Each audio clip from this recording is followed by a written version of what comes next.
To bring fair and equitable growth for CARICOM nations, CARICOM leaders are making financial developments according to Barbados Prime Minister Mia Mottley. That we need to establish a working group on finance for Caribbean development, and this will be chaired by Vice President Bart Jagdeo and will work with me as lead Prime Minister for CARICOM Single Market and Single Economy, and over the course of the next 4 months, come up with the reports and the recommendations necessary to unlock more funding to capitalize the CARICOM Development Fund. And she says funds from the Blue-Green Investment Bank will be capitalized in this move for equitable growth. We have commitments from both the government of Guyana and the government of Bahamas, as well as the USAID, that we will work to capitalize that fund, and that puts us at 75 million US in seed capital, with 2.5 million US from USAID.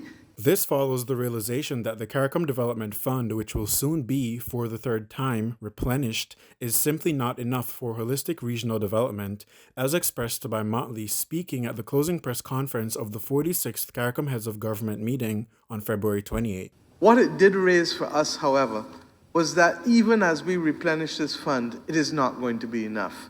But at the same time, in the same way that we say we cannot choose between people and planet, we need to have a pathway to be able to secure sustainable growth, fair and equitable growth for our people.